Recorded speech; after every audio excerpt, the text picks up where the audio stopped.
we can overcome all the attachments in this phenomenal field of personhood.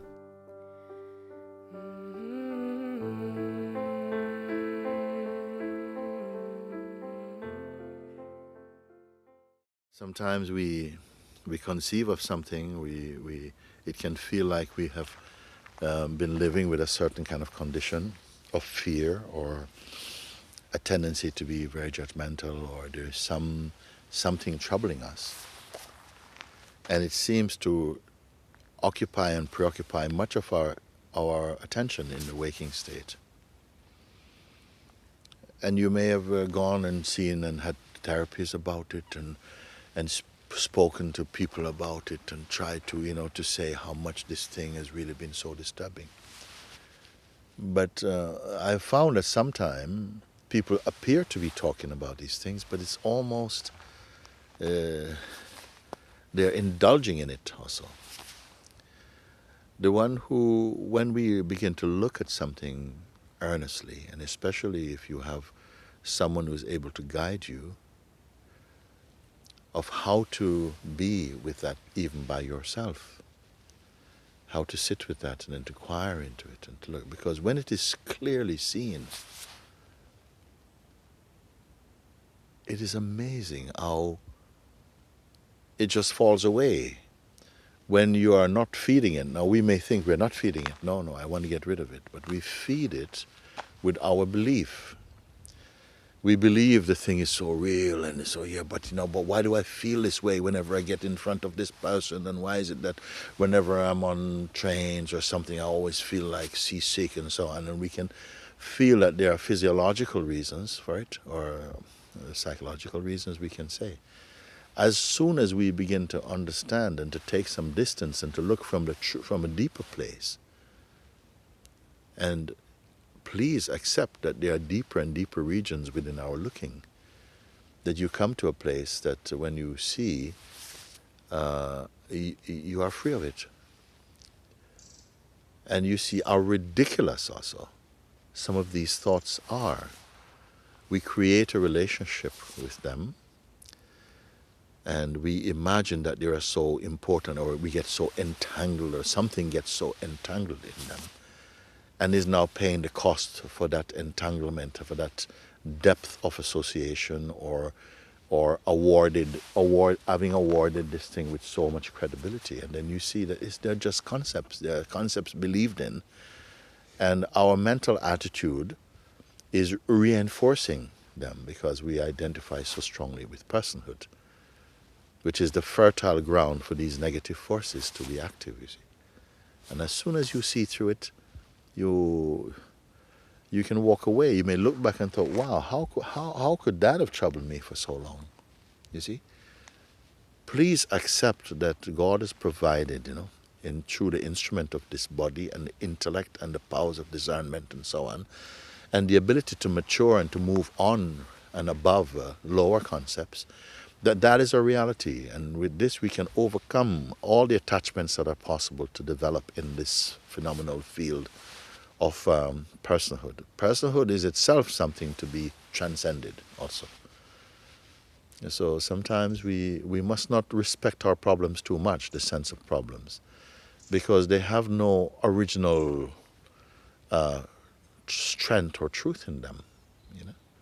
As we take them more deeply into our introspection, into our inquiry, and begin to discover more and more the depth from where the real seeing emerges, and that these are simply shadows and shapes appearing in the infinite space that you are.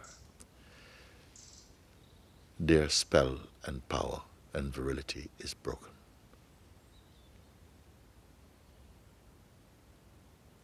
Without doubt. I'm not asking you only to believe this, but to apply it, you see. And these are for those who are particularly familiar with this path of Advaitic inquiry, of looking. It is not difficult. The mind is saying, oh, it's so difficult, oh, it's so mental, and so on. The mind is mental. The inquiry actually is a simple, a direct, and skillfully unsparing at exposing what is untrue. Sometimes we are not wanting or willing to see something for the untruth it is, because we have an emotional connection with it. But for one to be free, we must be willing to transcend or to give up that emotional connection, to enjoy a higher state of consciousness. There's nothing, at some point, there will come a time when nothing on this earth is going to be important for you. There is going to come a moment, that moment, when nothing on this planet is going to be important to you. Not even this will be important. You see, what is important is that you hold to the truth you have discovered in your heart. And the grip of all these things will vanish, will dissolve, because they are not real, they're not made as, they're not realities. You see. Bless you. Happy, fulfilled life. God bless you.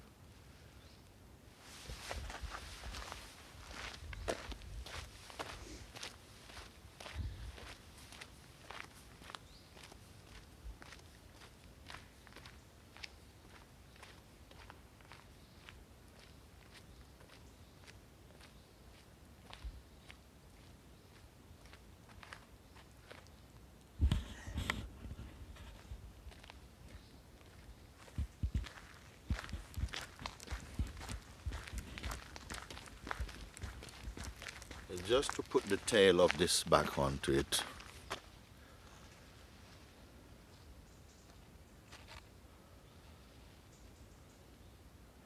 while the soul is immersed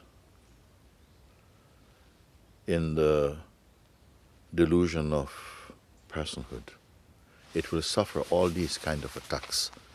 So many things wants to somehow join it and to somehow get involved. It's attracted to so many things. You see, a field of good and bad. It must be pulled up. Yes, because we are afraid we fall. You're going to fall into some abyss of. No, fall upwards into the embrace of the Supreme. Stay low in the arrogance of personhood, and we will taste suffering.